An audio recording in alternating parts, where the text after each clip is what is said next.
آج کل ہم لوگ غریب نواز کے آستانے پہ چوکھٹ پہ جاتے ہیں اور چوکھٹ پہ جانے کے بعد لوگوں کو دیکھ کر ہم بھی ویسے کرتے ہیں۔ آپ میں کہ بہت سارے لوگ بھی ادھر ادھر سے آئے ہوں گے، پتا چلا ہوگا کہ یہاں جلسہ ہے تو آپ حاضری کے لیے آئے تو آ گئے۔ لوگ غریب نواز کی چوکھٹ پہ آ کر بھی فلم دیکھتے ہیں۔ اب تو سنیما میں جانے کی ضرورت نہیں ہے، لوگوں کو نہیں جاتے ہیں، لیکن موبائل کے اندر وہ دیکھتے، کمرے میں دیکھتے رہتے ہیں۔ لوگ حج کے سفر میں دیکھتے ہیں، اجمیر شریف آئے تو وہ تو دیکھتے ہی دیکھتے ہیں، لیکن لوگوں کو میں نے حج میں بھی دیکھا ہے، بلکہ احرام باندھ کر بھی وہ فلائٹ کے اندر پکچر دیکھتے ہیں۔ یہ صورتحال ہے۔ قومیں یوں ہی تباہ نہیں ہوتی، اپنے گھروں پر تو گناہ کرتے ہیں، ولیوں کے گھر میں جا کے بھی گناہ کرتے۔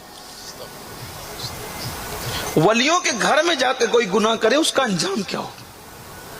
تو لوگوں کو یہ کہتا ہوں کہ ولی کی ایک نگاہ ذلیل کو عزت دے سکتی ہے، اور ولی کی ایک قہر کی نگاہ عزت داروں کو ذلیل بھی کر سکتی ہے۔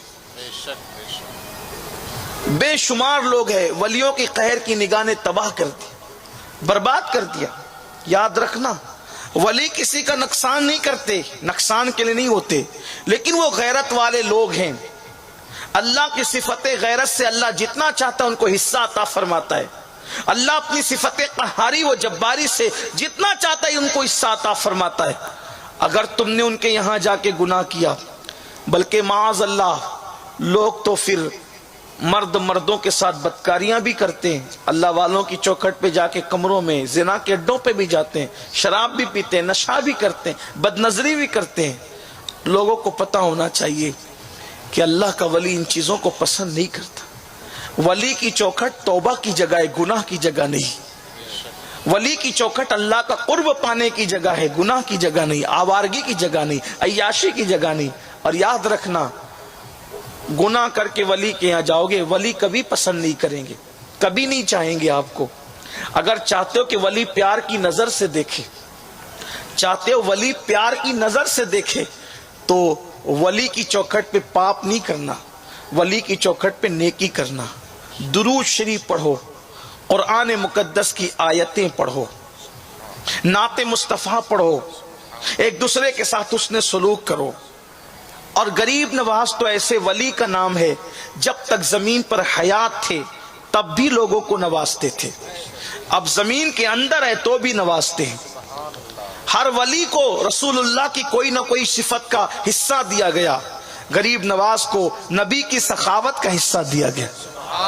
ان کی سخاوت دیکھ کر نبی کی سخاوت یاد آتی ہے، بلکہ کہنے والوں نے اسی لہجے میں کہا، نبی کے لیے کیا کہا، واہ کیا جود و کرم ہے شہ بتہا تیرا، نہیں سنتا ہی نہیں مانگنے والا تیرا۔ اور ان کی سخاوت کو دیکھ کے کہا، خواجہ ہند وہ دربار ہے اعلیٰ تیرا، کبھی محروم نہیں مانگنے والا تیرا، کبھی محروم نہیں مانگنے والا، جو مانگنے آیا سب کو ملا۔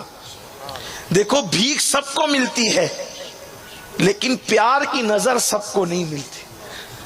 توجہ آپ کی، بھیک سب کو ملتی ہے، ان کی شان ہے، ان کے خاندان کی ارے ان کا خاندان تو ایسا ہے کہ باپ کا قاتل آ جائے تو اس کو بھی بھیک دیتے ہیں، وہ بھیک سب کو دیتے ہیں، کیا مومن کیا کافر، کیا پیارا کیا دشمن، سب کو دیتے ہیں۔ اگر آپ کو ٹھنڈی زیادہ نہیں ستا رہی تو ایک دلیل کے طور پہ ایک بات بتاؤں، کیسے کیسوں کو بھیک دیتے ہیں۔ تاریخ میں آتا ہے کہ ایک مرتبہ واقعہ کربلا کے واقعے کے بعد شمر لعین، شمر کو جانتے ہو نا، یہ شمر جس کو رسول اللہ نے چتکبرا کتا کہا، کربلا کے معاملات میں ہر چیز میں شدت پیدا کرنے والا شمر، بڑے اس نے گندگی کے معاملات کیے۔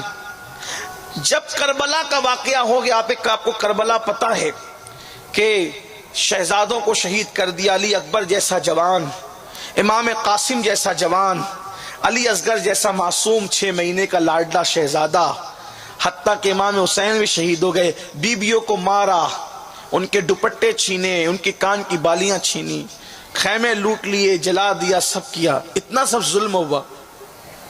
لیکن اس سب ظلم کے بعد شمر مدینہ منورہ آیا،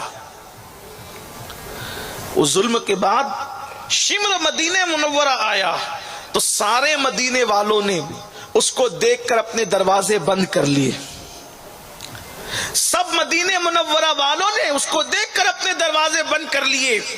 امام زین العابدین کا دروازہ ہر وقت بند رہتا تھا، آپ کربلا کے بعد کسی سے ملتے جلتے نہیں تھے، کسی سے جلدی سے بات چیت نہیں کرتے تھے، کیونکہ آپ روتے ہی رہتے تھے، آپ کو بڑا دکھ تھا، ہمیشہ غم کا ایک ماحول تھا، اور لوگ کہتے تھے کہ آپ اتنا روتے کیوں ہیں؟ آپ کے صاحبزادے امام محمد باقر نے کہا تھا، بابا آپ اتنا روتے کیوں ہیں؟ فرمایا بیٹے جو کربلا میں نے دیکھا ہے، اگر تو دیکھ لیتا تو تیرا بھی وہی حال ہوتا جو میرا حال ہے۔ بلکہ امام زین العابدین کہتے تھے یعقوب علیہ السلام تو 50 سال تک روتے رہے، آنکھیں سفید ہو گئی، کیونکہ یعقوب نے ایک یوسف کھویا تھا، یعقوب ایک یوسف کھوئے تو پوری زندگی روتے رہے، میں نے ایک یوسف نہیں، میں نے تو پورا خاندان کھویا ہے، اپنی نگاہوں کے سامنے میں نے خاندان کے خاندان کٹتے دیکھا ہے۔ امام باقر سے امام زین العابدین نے کہا بیٹا میں نے اپنے باپ کی لاشوں پہ گھوڑے دوڑتے دیکھے، اپنے بھائیوں کے لاشوں پہ گھوڑے دوڑتے دیکھے، اپنے گھر کی خواتین کے خیمے جلتے دیکھے، ان کے دوپٹے چھینے ہوئے دیکھے، میرے گلے میں توق ڈالا گیا۔ اس طریقے سے وہ داستان بیان کرتے جاتے اور روتے جاتے۔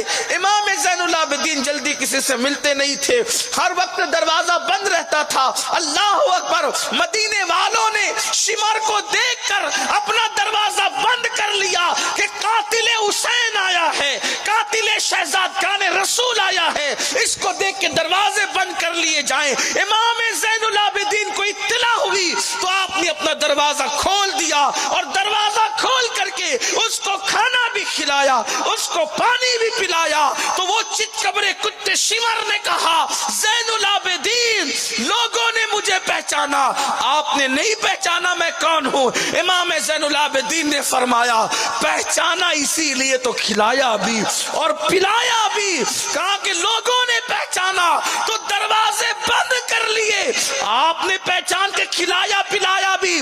فرمایا میں تجھے اچھی طرح جانتا ہوں، تو شمر ہے نا، شمر وہی ہے نا، تیری لگائی بجائی سے پانی بند کیا گیا تھا، دوپٹے چھینے گئے تھے، شہداء کی لاشوں کی بے حرمتی کی گئی تھی، مگر سن یہ ہمارے خاندان کی ریت ہے کہ بڑے سے بڑا دشمن بھی اگر چوکھٹ پہ آ جاتا ہے تو ہم دشمنی نہیں دیکھتے، خاندان کی روایت کی وجہ سے اس کو بھیک عطا کر دیا کرتے۔ جو تم نے کیا وہ تمہارا کام تھا، جو ہم نے کیا یہ ہمارے خاندان کی روایت۔ تو خاندان تو ایسا سخی ہے کہ باپ کا قاتل بھی آ جائے تو بھی عطا کرتے، اگر بھیک مل جائے تو کچھ اچھلا مت کرو، بھیک مل جائے تو اچھلا مت۔ غریب نواز نے نواز دیا، نوازتے تو وہ سب کو ہیں، اصل چیز نوازنے کی نہیں ہے، اصل چیز تو ان کے پیار کی نگاہ کی ہے۔ سبحان اللہ، سبحان اللہ۔ بات سمجھ میں آ رہی ہے؟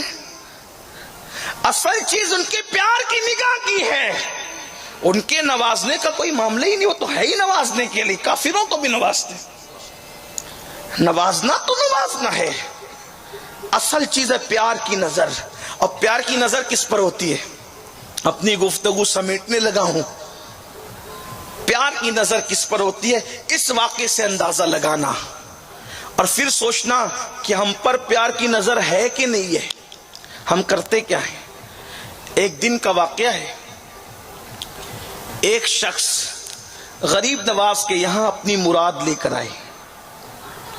غریب نواز کے آئے تو سمجھنا مراد تو پوری ہونی ہے، جلدی یا دیر سے مگر ہوگی۔ اصل چیز ہے نگاہ پیار، ان کی شفقت کی نظر۔ ہاں ایک شخص آئے اور آنے کے بعد مراد لے کر، لیکن مراد مانگنے کا طریقہ ان کا یہ تھا کہ وہ غریب نواز کی چوکھٹ پہ بیٹھ کے قرآن پڑھتے تھے، تلاوت کرتے تھے، ایک دن دو دن کہیں گئے لیکن مراد پوری نہیں ہوتی۔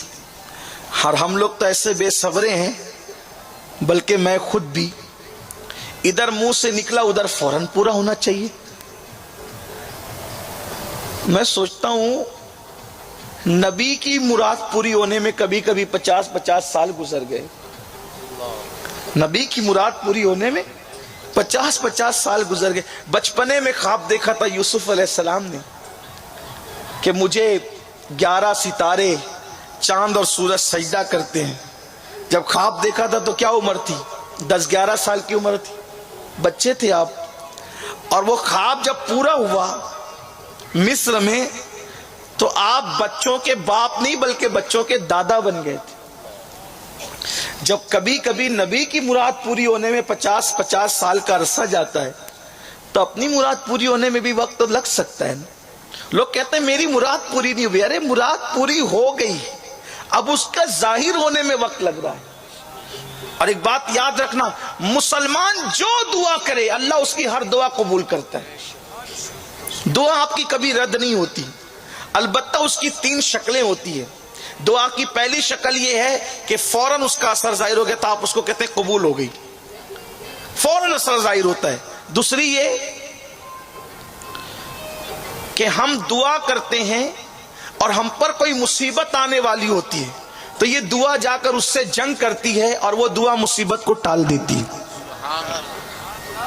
یہ اس کی دوسری شکل ہے. اور تیسری شکل یہ ہے کہ اللہ تعالیٰ فرماتا ہے اس دعا کو اٹھا کر آخرت کے خزانے میں جمع کر دو.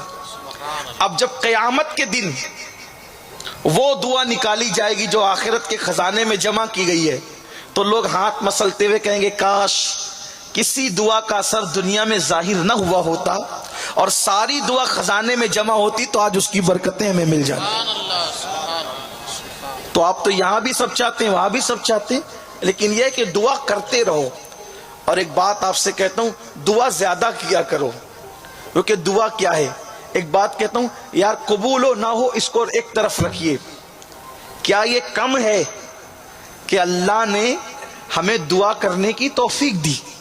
کیونکہ یہ دعا کیا ہے؟ دعا اللہ سے ہم کلامی کرنا ہے، دعا اللہ سے مناجات کرنا ہے. اللہ فرماتا ہے جب تک میرا بندہ دعا کرتا رہتا ہے میں اس کے ساتھ رہتا ہوں. جب تک میرا بندہ دعا کرتا ہے میں اس کے ساتھ رہتا ہوں. میں کہتا ہوں بندے تو روزی مانگ رہا ہے، رزاق تیرے ساتھ ہو گیا، اس سے بڑی سعادت کیا ہے؟ مانگ کیا رہا تھا مل کیا گیا؟ کیا یہ کم ہے؟ واللہ اگر دعا معاذ اللہ قبول نہ بھی ہو، حالانکہ مومن کی دعا کبھی رد، اس کے 3 درجے میں نے بتائے، تو اللہ ہمارے ساتھ ہو جائے تو بتاؤ جتنی دیر تک کہ خاص معیت اللہ کی نصیب ہوتی ہے، کب؟ جتنی دیر تک ہم دعا کرتے ہیں. اس لیے دعا کرتے رہا کرو. تو بہرحال عرض کر رہا تھا کہ وہ مانگتا رہا، تلاوت کرتا رہا، لیکن اس کی فریاد پوری نہیں، اس کی مراد پوری نہیں ہوئی. تھوڑی ایسے ایام گزرے تو اس نے دیکھا کہ ایک تھوڑا سا چھوٹا سا واقعہ رونما ہوا. چھوٹا سا واقعہ یہ تھا کہ ایک نچنیا آئی اور اس نچنیا نے کہا خواجہ یہ دے، خواجہ مجھے یہ دے. جیسے کا خواجہ مجھے یہ دے فوراً اس کی مراد پوری ہو گئی. اس کو آیا غصہ. کس کو؟ جو تلاوت قرآن کر کر کے غریب نواز سے مانگ رہا تھا، اس کو غصہ آیا. اس نے قرآن شریف اٹھایا، طاق میں رکھا اور اپنے دونوں ہاتھ غریب نواز کی چوکھٹ پہ مارا. اپنے دونوں ہاتھ غریب نواز کی چوکھٹ پہ مارا اور چوکھٹ پہ ہاتھ مار کے کیا کہتا ہے؟ خواجہ تیرے یہاں انصاف نہیں ہے. اب دیوانوں کا تو حال ہی کچھ بھی ہے، وہ تو کہتے ہی کچھ بھی ہے. تیرے یہاں انصاف نہیں ہے خواجہ، کئی دن سے پڑا ہوا میں یہاں تجھ سے مانگ رہا تھا، مجھے نہیں دیا.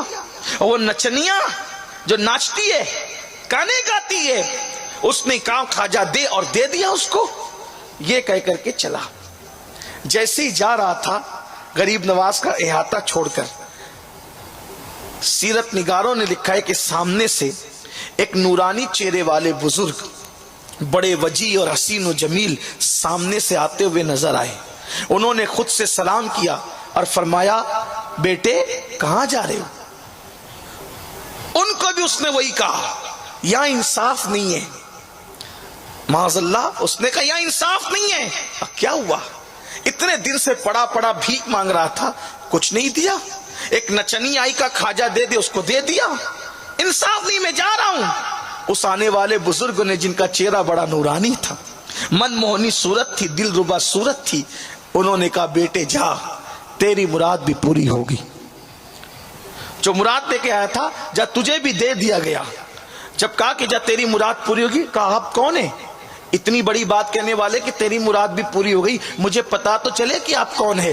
تو مسکرا کے فرمایا جس کی چوکھٹ پہ آیا تھا معین الدین، وہی معین الدین میں ہوں، سبحان اللہ۔ وہی میں ہوں، جب تیری مراد بھی پوری ہو گئی۔ قدم پکڑ دیے، سرکار معاف کرنا، لیکن یہ بتائیں کہ اس کو اتنی جلدی دیا اور مجھے اتنی دیر لگائی؟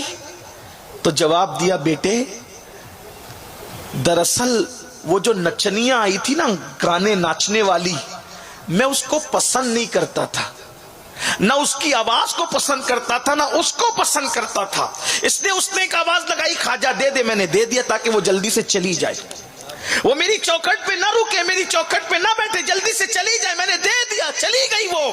لیکن چونکہ تو تلاوت کرتا تھا اور تیری آواز بہت خوبصورت ہے اور تیری تلاوت مجھے بہت پسند ہے، اس لیے میں دینے میں دیر کر رہا تھا کہ جتنا دینے میں دیر کروں گا اتنا تو بیٹھ کر کے تلاوت کرے گا، تو تلاوت کرتا رہے گا، میرا دل بہلتا رہے گا۔ میں تجھے روکے رکھا تھا تاکہ جلدی نہیں دوں گا تو تو رکا رہے گا، تو یہاں پر موجود رہے گا، کیونکہ مجھے تو پسند بہت ہے، تیری تلاوت پسند بہت ہے۔ اور کہا سن، اب اگر تو جا رہا ہے، اب توجہ کرنا، غریب نواز کی چوکھٹ پر بے ادبی سے گھسنے والوں، غریب نواز کے بام و در کو ہاتھ پیر مارنے والوں، اب ذرا دھیان سے سننا۔ ممکن ہے کوئی عقل کا اندھا، کوئی دل کا گندھا، جو صرف عقل کے ترازو پر ہر بات کرتا ہے، وہ تو کہے گا بخاری میں ہے، مسلم میں ہے۔ ان سے کہو بابا بخاری تو پہلے لکھی گئی غریب نواز سے، اب اس کو کہاں سے لائیں، اس کو کہاں سے لائیں؟ تو ہر بات بخاری میں نہیں ہوتی، ہر بات بخاری میں نہیں ہوتی۔ اور ایک بات آپ سے کہوں، ہم امام بخاری پر ایمان لائے ہیں کہ رسول اللہ پر ایمان لائیں؟ ہم ایمان کس پہ لائیں؟ آپ کہتے ہیں یہ تو کہا بخاری میں دکھاؤ، وہ تو کہا بخاری میں دکھاؤ، وہ تو کہا بخاری میں دکھاؤ۔ ارے نادان، تو نبی پہ ایمان لایا ہے اور بخاری تک محدود کیوں ہو گیا؟ ہونا تو یہ چاہیے ہم نبی پر ایمان لائے، ہم کتاب نہیں دیکھتے، ہم تو نبی کا قول دیکھتے ہیں۔ اگر ہمارے نبی کا قول دیوار پہ لکھا ہوا ہو تو ہم اس کو بھی ماننے کے لیے تیار ہو جاتے۔ ہمیں کتاب سے کیا مطلب، ہمیں تو نبی کے فرمان سے مطلب ہے، بلکہ کتاب کی عزت اس لیے کرتے ہیں کہ اس میں فرمان مصطفیٰ موجود ہے۔ سبحان اللہ۔ یہ فکر ہونی چاہیے، یہ سوچ ہونی چاہیے۔ بہرحال سرکار غریب نواز نے فرمایا تیری مراد تو پوری ہو گئی، اس کو جلدی دیا وجہ یہ تھی، تجھے دیر سے دیا وجہ یہ تھی کہ تیری تلاوت مجھے پسند تھی، لیکن جاتے جاتے ایک چیز دیکھتا جا۔ اپنا کرتا ہٹایا پیٹھ سے، کہا دیکھ کیا ہے؟ تو دیکھا کہ پیٹھ پر انگلیوں کے نشان تھے، پیٹھ پر انگلیوں کے نشان موجود تھے۔ اس نے کہا حضور یہ کیا ہے؟ آپ کی پیٹھ پر کس گستاخ نے یہ انگلیوں کے نشان لگائے ہیں؟ فرمایا یہ تیری انگلیوں کے نشان ہے، تو نے میری چوکھٹ پہ جو ہاتھ مارا تھا وہ ہاتھ کے نشان چوکھٹ پہ نہیں بلکہ میری پیٹھ پر پڑے۔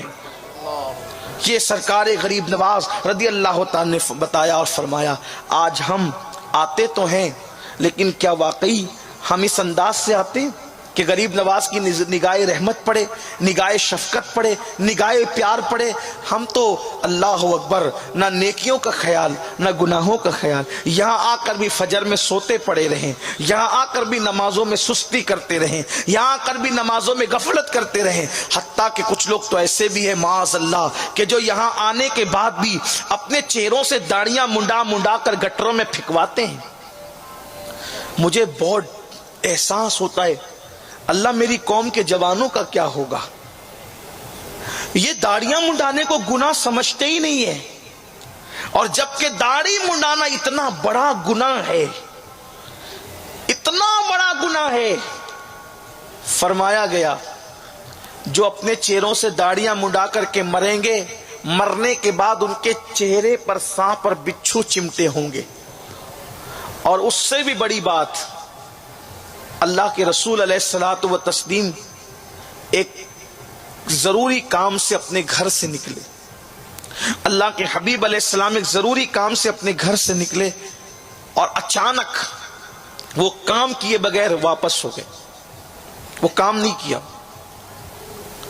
نکلے تھے کام سے، چند صحابہ ساتھ تھے، بغیر کام کے واپس ہو گئے، جلال میں، غصے میں. حالانکہ حضور علیہ السلام کو جلدی سے جلال نہیں آتا تھا، جلدی غصہ حضور کو نہیں آتا تھا. اس دن ایسا جلال آیا، کام کیے بغیر واپس آئے. صحابہ نے پوچھا یا رسول اللہ، آپ اتنے ضروری کام سے نکلے تھے، پھر وہ کام کیے بغیر آپ واپس کیوں ہو گئے؟ تو آقا علیہ السلام نے فرمایا کیا تم نے نہیں دیکھا وہ راستے میں ایک یہودی دکھا ہمیں، راستے میں ایک یہودی دکھا جس کے چہرے پہ داڑھی نہیں تھی، اور بغیر داڑھی والا آدمی میں نے دیکھا تو میں واپس ہو گیا. پھر آقا فرماتے ہیں جس چہرے پہ داڑھی نہ ہو میں اس چہرے کو دیکھنا بھی پسند نہیں کرتا.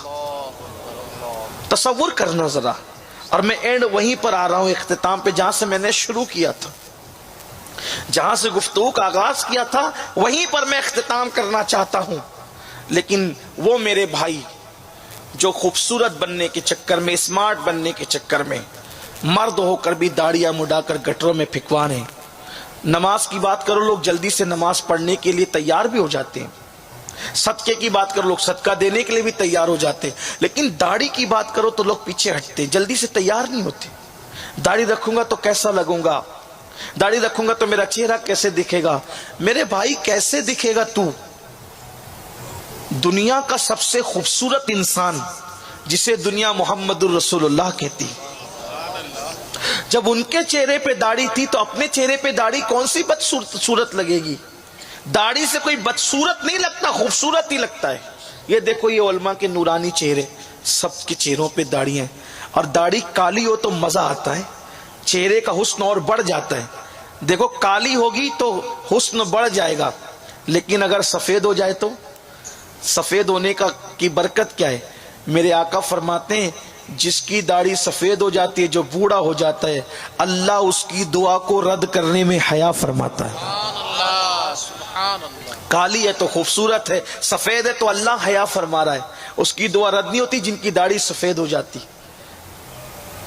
لیکن رکھنا نہیں ہے، بہانے کرنا ہے. ارے مولانا میں تو دیہاتوں میں جاتا ہوں. پتہ نہیں کیوں دیہات میں جاتے ہو تو کیا ہوگا؟ ارے میں تو غیروں کے ماحول میں رہتا ہوں تو کیا ہوگا؟ ٹیپو سلطان شہید کا ایک جملہ انہوں نے کہا تھا، 1000 دن کی بھیڑیے کی زندگی سے ایک دن کی شیر کی زندگی بہت اچھی ہے. اب یہاں پر ایک جملہ میں کہتا ہوں، اس سے روشنی لے کر 1000 دن کی بدعملی کی زندگی سے ایک دن کی عمل والی زندگی بہت خوبصورت ہے.